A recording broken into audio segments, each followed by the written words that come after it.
Movie का main character white knife एक कबीले में रहता है। कबीले का लीडर इसको बचपन में यहाँ पर लाया था, तब से अब तक ये यहीं पर रहता है। व्हाइट नाइफ शॉप से कैरेट और मक्खन खरीदने के लिए जाता है और बाहर इसकी फियांसी खड़ी होती है। तभी यहाँ पर एक गैंग आ जाता है। इन्हें लेफ्ट आई गैंग कहा जाता है क्योंकि इन लोगों ने गैंग के लिए अपनी राइट आई निकलवा ली है। लेफ्ट आई गैंग का लीडर व्हाइट नाइफ की फियांसे को पसंद करता है और वो ये चाहता था कि व्हाइट नाइफ के बाहर आने से पहले वो इसकी फियांसे को अगवा कर ले, मगर व्हाइट नाइफ को पता चल जाता है और वो बाहर आकर इसको देख लेता है। अब गैंग का लीडर व्हाइट नाइफ से आकर कहता है कि तुम हमें नहीं मार सकते क्योंकि हम लोग तादाद में बहुत ज्यादा हैं। तभी हम देखते हैं कि जिस बात का अंदाजा भी नहीं लगाया जा सकता था और वो ये कि व्हाइट नाइफ इन सबको पीटता है। फाइट के एंड में सभी लोगों को खंबे से लटका दिया जाता है और साथ ही में गैंग के लीडर को भी लकड़ी के टैंक से लटका दिया जाता है। तभी शॉप का ऑनर भी बाहर आता है और वो व्हाइट नाइफ पर अटैक करने की कोशिश करता है। वो इस पर अटैक करता है मगर यहाँ पर व्हाइट नाइफ इस शॉप ऑनर के अटैक से भी बच जाता है और साथ ही अपनी फियांसे को लेकर अपने कबीले की तरफ चला जाता है।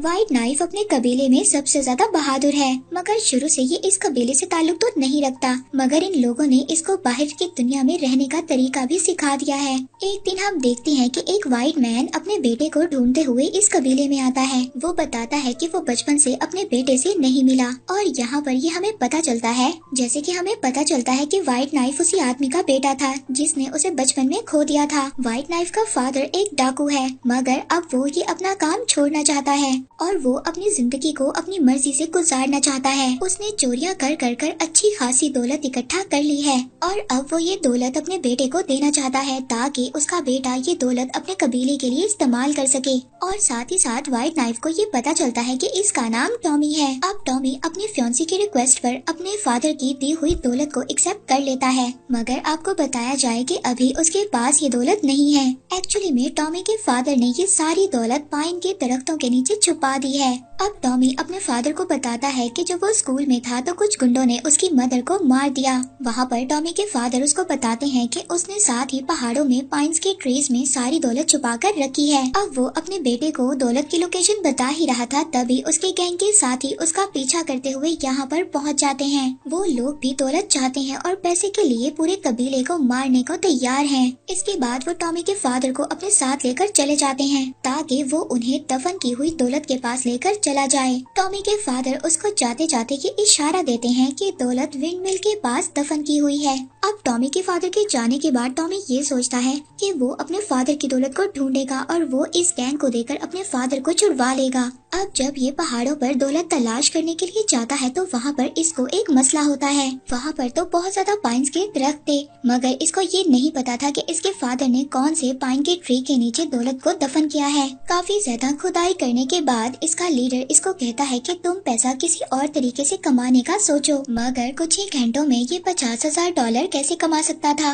अब इसके पास एक ही ऑप्शन था कि ये भी अपने फादर की तरह चोरी ही करे। अब ये चोरी करना नहीं चाहता था मगर ये सोचता है कि क्यों ना शहर जाकर ये बुरे लोगों से चोरी करे, यानी कि अच्छे लोगों को नुकसान ना पहुंचाए, बुरे लोगों से पैसे ले। अब ये अपनी असली शनाख्त छुपाने के लिए अपने बाल काट देता है, अच्छे कपड़े पहनता है और शहर पहुंच जाता है। शहर में एक औरत इसको अपने घर में पनाह देती है। वहाँ पर इसको पता चलता है कि उस लेडी से इसका एक भाई भी है और इसके सौतेले भाई का नाम है रमन। और अब ये अपने सौतेले भाई को भी इस मिशन में शामिल कर लेता है और अब ये दोनों मिलकर चोरी करेंगे क्योंकि ये दोनों भाई ही अपने फादर से मिलने के लिए बेचैन हैं।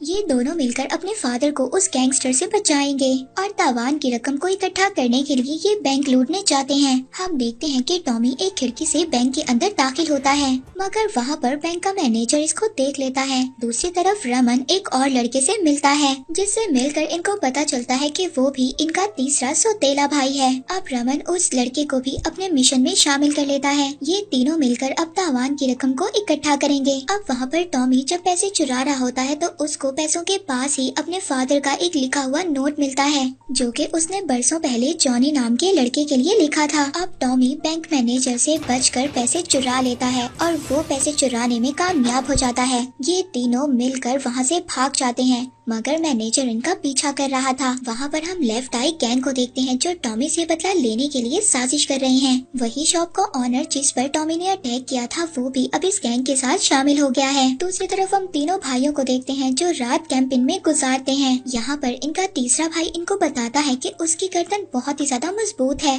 अगर उसको फांसी पर लटकाया जाए तो उसको कुछ भी नहीं होगा। अगले दिन ये तीनों भाई एक और आदमी से मिलते हैं जो कि पहाड़ों में रहता है। वो इन तीनों को अपनी जिंदगी की दास्तान सुनाता है, जिससे इनको पता चलता है कि ये भी इनका चौथा सौतेला भाई है। अब ये तीनों अपने चौथे भाई को भी अपने प्लान में शामिल कर लेते हैं। नेक्स्ट डे ये चारों सैलून जाते हैं। वहाँ पर ये शहर के दौलतमंदों के बारे में इंफॉर्मेशन लेते हैं ताकि ये उन लोगों को लूटने की कोशिश कर सके। हजाम यहाँ पर इनको एक पब्लिक हाउस के बारे में भी बताता है जिसके पास गोल्ड की चिकन नगेट है। अगर ये लोग उसको चुरा लें तो वो काफी ज्यादा महंगी बिकेगी और वो बहुत ज्यादा कीमती भी है। अब ये चारों मिलकर उसको चुराने का प्लान बनाते हैं। अब पब्लिक हाउस में इनकी मुलाकात एक और आदमी से होती है। वो आदमी इनके फादर के बारे में बात कर रहा होता है और वो इनके फादर को ढूंढ रहा होता है। तभी पब्लिक हाउस का ऑनर इस आदमी को मारने लगता है। वो आदमी इन चारों भाइयों के पास आता है, जिससे इन चारों को ये पता चलता है कि वो इनका पांचवा सौतेला भाई है। अब यहाँ पर टॉमी सबसे कहता है कि जो भी फ्रैंक का बेटा है वो अपना अपना हाथ खड़ा करे। यहाँ पर ये सभी लोग अपना हाथ खड़ा करते हैं। यहाँ पर अजीब बात देखने को मिलती है, जो इस पब्लिक हाउस में लड़का पियानो बजाता है वो भी अपना हाथ खड़ा करता है और ये इनका 6वां भाई है और यहाँ पर इन्हें रिडिकुलस 6 का नाम दिया जाता है। अब ये 6 के 6 भाई शाम को अपने फादर को ढूंढने के लिए निकल पड़ते हैं। पहले तो ये वही गोल्डन चिकन नगेट को चोरी करते हैं और ये उस चिकन नगेट को चोरी करने में कामयाब भी हो जाते हैं। मगर पब्लिक हाउस का ऑनर इनको देख लेता है। वो बंदूक की नोक पर इनसे वो नगेट वापस करने का कहता है और तभी रमन उसके सर पर एक बेलचा मारता है और गलती से उसका सर अलग कर देता है। पब्लिक का ऑनर मरने से पहले अपने सर के बगैर इन पर फायर करता है। ये सब लोग उसको देखकर हैरान रह गए थे, मगर ये सभी लोग बहुत ही ज्यादा मुश्किल से वहाँ से भाग जाते हैं। इसके बाद ये एक और आदमी से जाकर मिलते हैं जो इनको बताता है कि वो बेसबॉल गेम इजाद कर रहा है और अगर ये लोग उसके साथ ये गेम खेलें तो वो इनको खजाने के बारे में बताएगा, क्योंकि वो भी इनके फादर को जानता था। ये लोग उसके साथ गेम खेलते हैं तभी वो इनको खजाने के बारे में बहुत ज्यादा बातें बताता है। इन्हें उस जगह का तो पता चल गया था, मगर पहले इन्हें 30,000 भी चोरी करने थे, जिसके लिए ये एक और विलेज में जाते हैं। यहाँ पर हम देखते हैं कि इनका तीसरा भाई एक लेडी के साथ बदतमीजी करता है, जिसकी वजह से उसको फांसी पर लटकाने का ऑर्डर दिया जाता है। लेकिन तभी बाकी भाई वहाँ पर लूट रहे होते हैं ताकि वो अपने पैसे पूरे कर सकें। ये सभी लोग इतनी आसानी से इसलिए लूट रहे थे क्योंकि गांव के जो बाकी लोग थे वो इनके तीसरे भाई की फांसी देखने के लिए गए हुए थे। जब यहाँ पर ये भाई सिर्फ रात की दुकान को लूटने में मसरूफ थे और वहाँ पर दूसरे भाई को फांसी दी जा रही थी, मगर जो इनके भाई ने इनको बताया था कि उसकी गर्दन बहुत ज्यादा मजबूत है वो झूठ नहीं बल्कि एक हकीकत थी।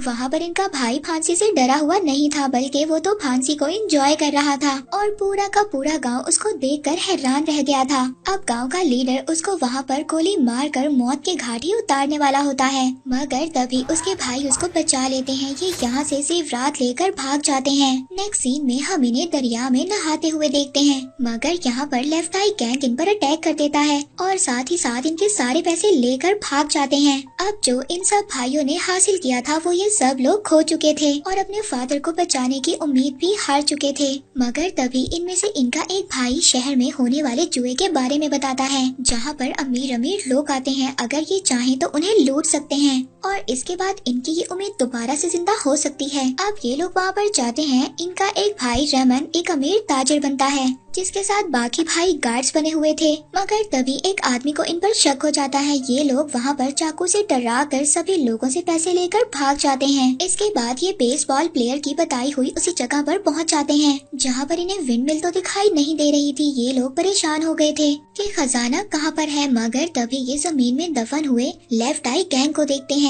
ये उनको बताते हैं कि जिस आदमी ने इनके फादर को अगवा किया है उसी आदमी ने इनके साथ ये सब कुछ किया है। और हम देखते हैं कि ये लोग लेफ्ट आई गैंग के लोगों को जमीन से निकालते हैं और इनका भाई रमन अपने फादर की पुरानी एक पिक्चर निकालकर इन सबको दिखाता है। तस्वीर में वो गैंगस्टर भी था जिसने इनके फादर को अगवा किया है। गैंगस्टर के हाथ पर टॉमी देखता है कि एक टैटू बना हुआ है और ये टैटू तो उस आदमी के हाथ पर भी था जिसने टॉमी की मदर को मारा था। और यहाँ पर इसको समझ आ जाता है कि इस गैंगस्टर ने तो मेरी मदर को भी मारा था और अब ये उस गैंगस्टर से जरूर बदला लेगा और अब अपने फादर को भी बचाएगा। टॉमी रेत के टेम्परेचर की लोकेशन देखकर गैंगस्टर का पता लगा सकता है कि वो सब लोग कहाँ पर गए हैं। ये सभी भाई भी अब उस साइड पर जाएंगे, मगर टॉमी अब अपने भाइयों को मुश्किल में डालना नहीं चाहता था। वो खुद ही अपनी मदर का बदला लेना चाहता था। ये सभी भाई दिन में निकलेंगे और रात को आराम करेंगे। तभी हम देखते हैं कि टॉमी फायदा उठाकर अपने भाइयों के लिए खत लिखता है और वहाँ से भाग जाता है। ये अपनी टेक्निक्स का यूज करते हुए आखिरकार उस गैंगस्टर तक पहुँच जाता है। जाकर ये उस गैंगस्टर को अपना हाथ दिखाने का कहता है जिस पर वही टैटू बना हुआ था।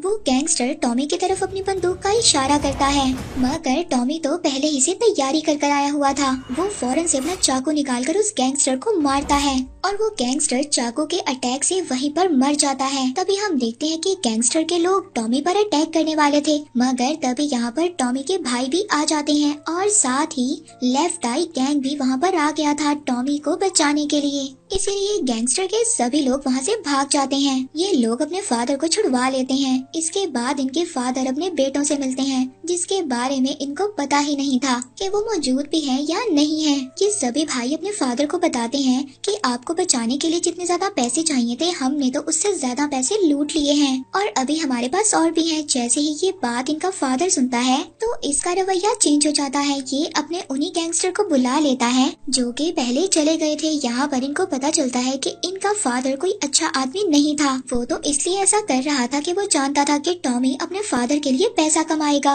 और टॉमी अपने फादर को बचाने के लिए कुछ भी करेगा। टॉमी के फादर तो ऐसे ही पैसा कमाना चाहते थे, इसीलिए इनके फादर ने ये सारा प्लान बनाया था। वहाँ पर टॉमी के फादर ने उसकी फियांसे को भी अगवा किया हुआ था। यहाँ पर बहुत बड़ा शूट आउट होता है। यहाँ पर हमें पता चलता है लेफ्ट आई गैंग की आई भी मौजूद थी। उन्होंने झूठ बोला हुआ था कि उनकी लेफ्ट आई नहीं है ताकि सब लोगों को वो लोग सख्त नजर आए। अब ये सभी भाई और लेफ्ट आई गैंग सब मिलकर लड़ते हैं और एंड में फ्रैंक को एक सुरंग में छोड़ने में कामयाब हो जाते हैं और बाद में पुलिस आकर सबको पकड़ लेती है। लास्ट सीन में हम टॉमी को देखते हैं। उसकी शादी उसकी फियांसे से हो रही है। उसके भाई भी इस बात से बहुत ज्यादा खुश हैं और उसके मैरिज में डांस कर रहे हैं और इसी के साथ ये मूवी यहीं पर एंड हो जाती है।